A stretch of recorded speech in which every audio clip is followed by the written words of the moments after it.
انا اكتر وقتي بقضيه على الفيسبوك، عم بقلب الفيسبوك كيوم عادي جدا، بس بنصدم بخمس زيات او الزييت ما بعرف منزله فيديو او حكي عن فيديو، ولكن الفيديو فيه احلام عصر كتير. شاب متحول لبنت، بنت متحوله لشاب، شاب ما بهمه البنات، ما بعرف. هلا راح افرجيكم كل شيء وراح تفهموا شو عم بحكي. بنبلش بالفيديو، حط لايك واشترك بالقناه وخلونا نبدا. وما بعترف بالقانون لاني عكس الخارطه.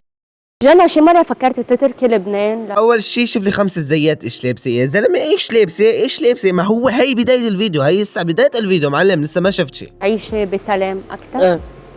ايه لانه تعرضت رح تسالني مين هاد، رح اقول لك هذا مو شاب، هذا بنت. نعم يا عزيزي بنت، وبتعصب من العالم اذا شافوها بالشارع وبطلعوا عليها نظرات غير طبيعيه، بتعصب عليهم. فخلونا نكمل. طبعا لسه ما شفت شي، لسه القادم اعظم. هلا هن مش كتير بيأثروا فيني، يعني نجي نقول انه تأثير على حياتي لا. بس خلص انه مش مطرح. انتوا شايفين مثلي شلون عم بتخن صوتها، عم بتخن صوتها عشان تصير رجال. ما رح تنقرضوا انتوا ولا لا؟ منه مطرح. لوين فكرتي تسافري؟ ياه لو تجي لعنا يمكن تصيري ممسحة، يمكن تصيري ممسحة حرفيا بالبلد. يعني ماشي بالشارع يجوا هيك عليكي خمسة ستة يضربوك، عادي طبيعي. بلد بيتقبل هذا الشيء عادي، يعني اذا مشيت بالشارع انا ما حدا يجي يطلع فيي تطلع غريب، ما يشلش عينه لأذقه. هدي ابو عنتار، هدي شايف ابو عنتار، عصب ابو عنتار. هلا اذا مسكك بده يعفسك.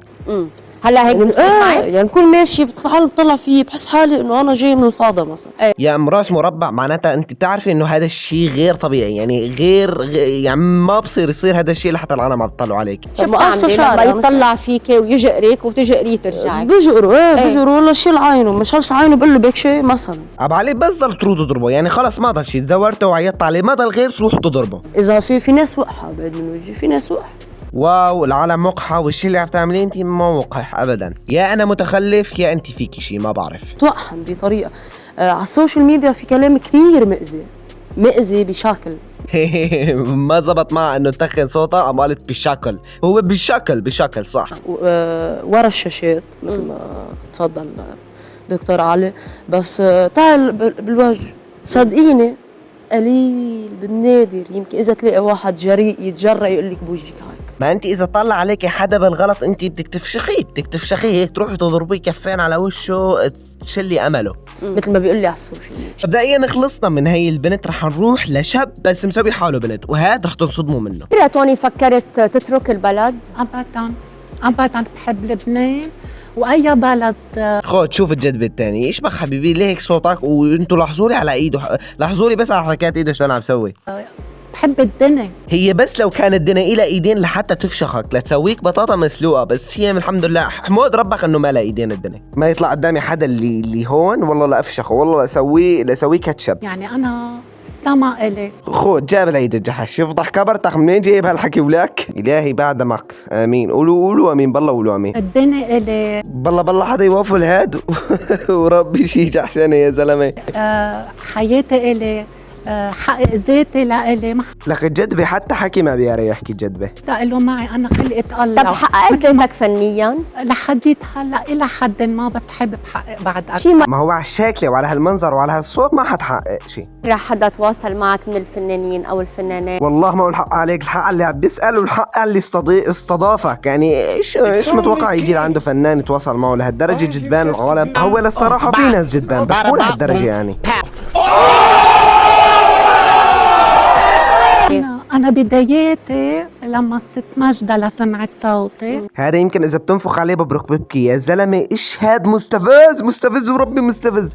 كانت بدها تقدم لي موهبة بتخري تستحق الدفن، يعني موهبة مدفونة تستحق الدفن والعفس والرفس كمان. الله يمضي هالفيديو على خير. قولوا أمين. مهرجانات بيت الدين.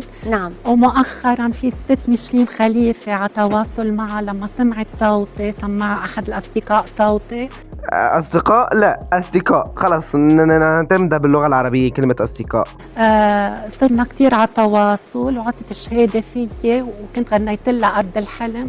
عبد الحليم مالي شوفك عبد الحليم حافظ ليبزق بوشك، وانا كمان رح ابزق بوشك معه، يعني انه مشان يصير عندك مسبح تف. قالت لي مش مين مكان بأديها. اذا عبالك تقول شي هيك صغير بكون يعني شو بدي اقلكم، حيطلع مقطع بغني، فانا رح اعمل له سكيب.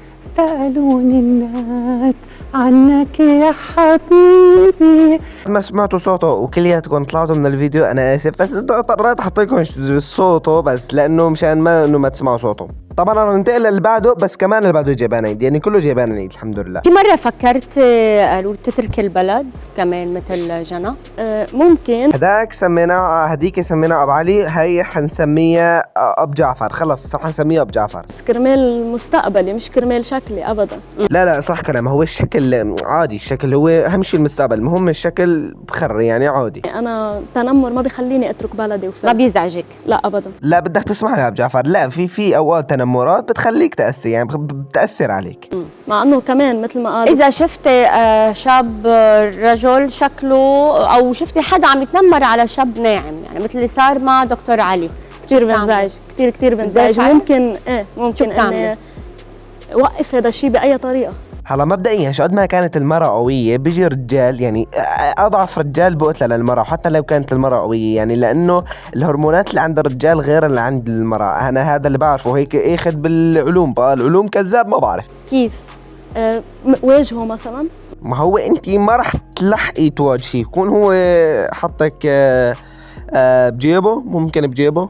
قل له إذا أنت عم تستقوي على إنسان يمكن منه قادر يواجهك، أنا في واجهك. لك عراسي احلى ابو جعفر، قوي ابو جعفر يا جماعه، قوي والله العظيم قوي، ما تفكروا هي. ومثل ما شفتوا هدول كل الشخصيات اللي فرجيتكم اياها وهذا الفيديو. اعطوني رايكم بهذا الموضوع، لانه انا خلص انفجرت، كميه استفزاز بعرف بهذا الفيديو كتير قويه. فبس يا جماعه الخير حطوا لايك اشتركوا بالقناه وبس. كان معكم حماده، بشوفكم يا اخوان، سلام. ليك ركز خلينا نشيل الستاف ونحكي لنا كلمتين. الواقع صعب بعرف خي، الشغل ما بيجي برشين. افتح له بدل خط 3 حتى لو صابوك بالعين بالوقت النام وهن فيه. انت يا ما سهرت الليل